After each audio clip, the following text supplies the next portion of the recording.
What's up, Rangers? Welcome back to another episode of All the Country Parks, the show when we visit all the country parks within the UK.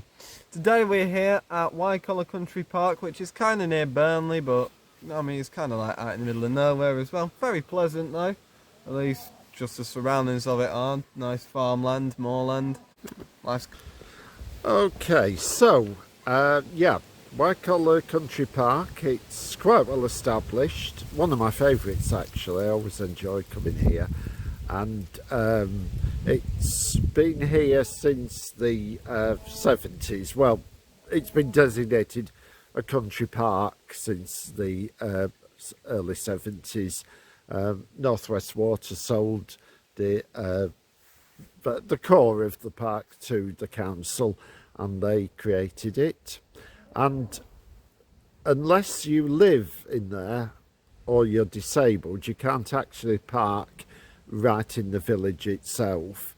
You have to come out to a car park, and then there's a pleasant walk into the core of the park. And I'll tell you a bit more about the history once we get there. And as you can see, they've made a nice footpath to the side of the access road, which obviously is a better alternative, even though of course there isn't much traffic on it.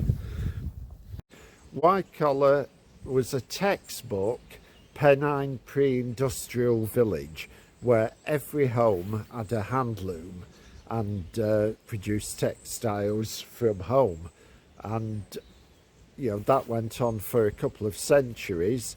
The village was based around a manor house, which we'll see shortly, but when the Industrial Revolution hit, they all eventually got abandoned as people had to move into towns to work in the on the machines in the big mills.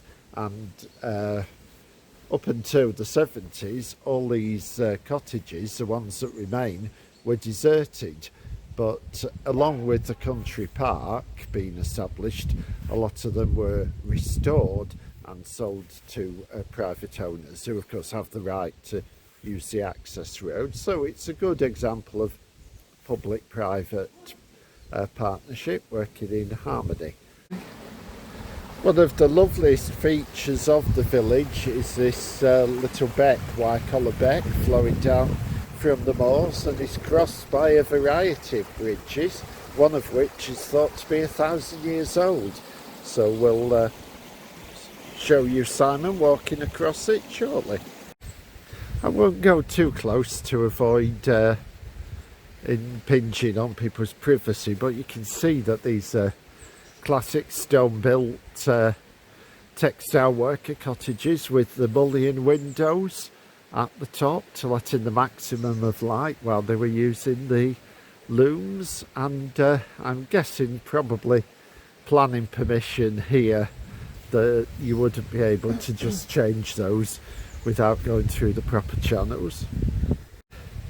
So this is the centrepiece of the village, the crossing either by bridge or by ford, and behind it you can see the remains of Wycoller Hall.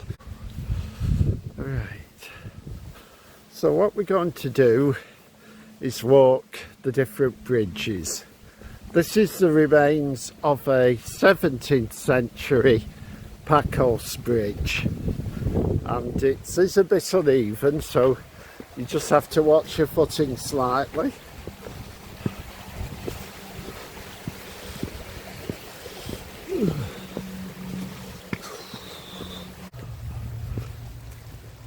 And this one is a medieval clapper bridge. Is this the one that's 1,000 years old? I don't think so, but I'll come back and film it again if it turns out to be. Very old. Yeah.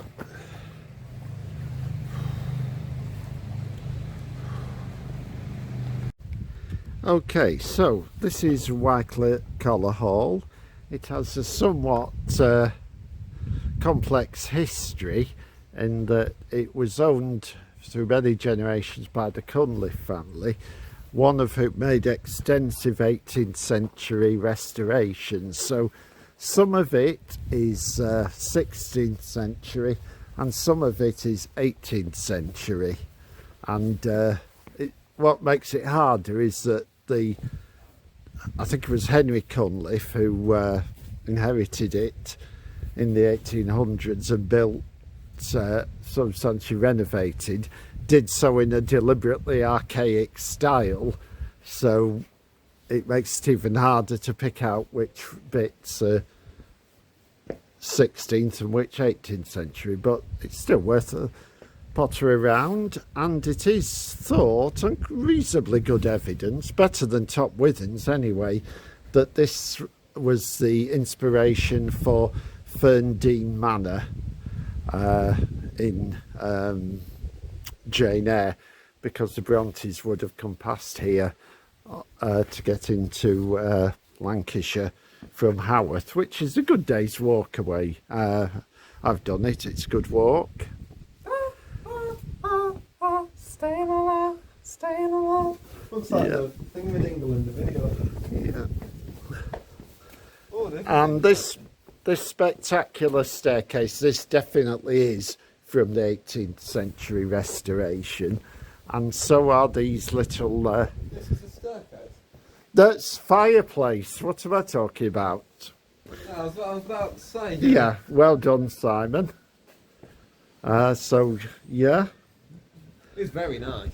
and I was going to say these little worn badges relate to the Duchy of Lancaster, and were an attempt by Cunliffe to sort of portray himself as an aristocrat with ties to the region's nobility. What's that? Nobody's quite sure, Simon. I read that it could have been for storing logs, I or was thinking log or coal storage. yeah, something Yeah, like coal. that. Yeah, they would have done. So yeah, it's an interesting feature, but nobody's come up with a definite explanation as to what it is. If you look inside, the stones on the inside look darker than the rest of the stones about there. So I reckon it probably was for storing something flammable, because it must have left a bit of... Well, I suppose it could have left a mark on the stones in there, making them darker, but that's just a theory, again. And this is looking around the back of the building.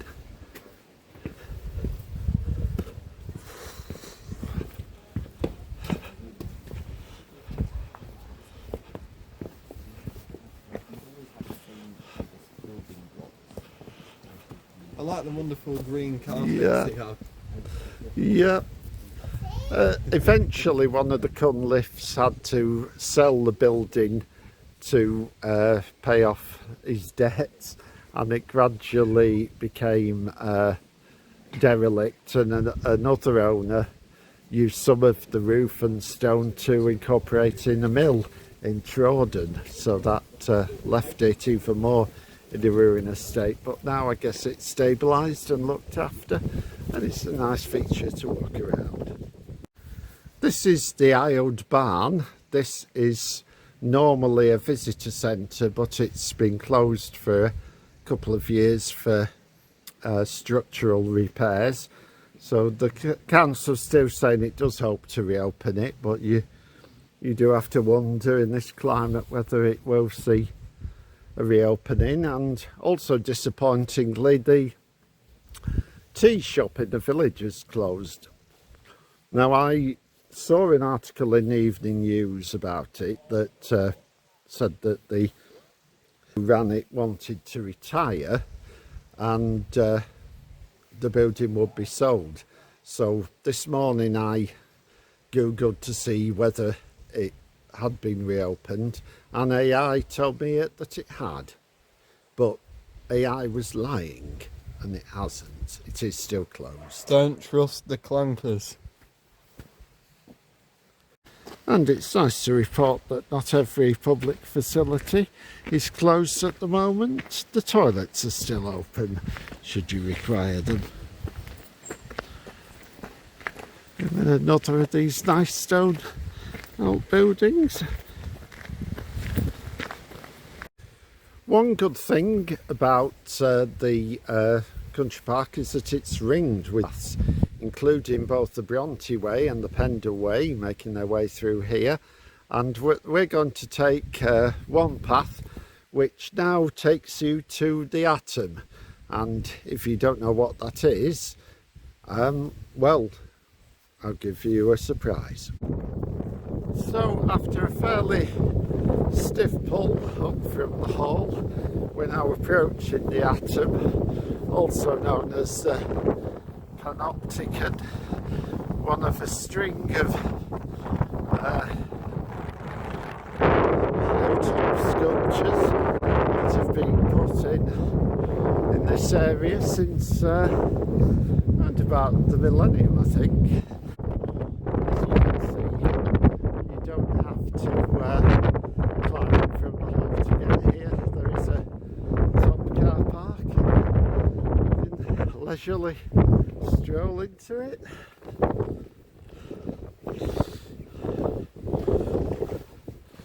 And here we are inside the Atom.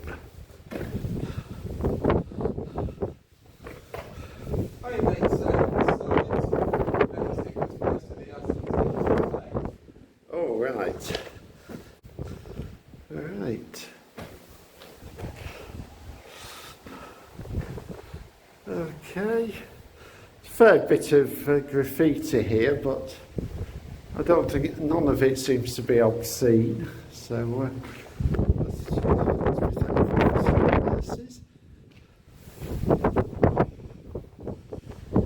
Now, as you can see, Simon is getting the drone ready for a flight here. We should be able to give you a good sweep of the valley. I mean, this is intensively farmed for cattle and sheep, so I would think that the area that the council owns is actually pretty small and just centred around the hall and the cottages it leases, but as I say, there's plenty of footpaths to explore, lots of lovely walks, and Boldsworth Hill beckons across the other side of the valley, but not for today.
We're now at the bridge, which is thought to be 1,000 years old.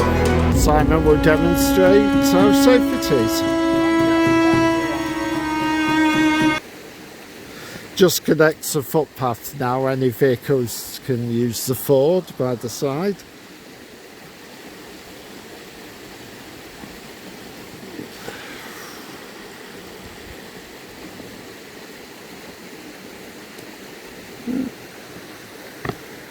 After careful review, I deem it to be a bridge. Well, if you've enjoyed this video, please leave a like, subscribe, a nice comment, or a nasty one, we don't really care because it all helps us in the algorithms. You're doing us a favour either way. Sorry, no can English today, unfortunately.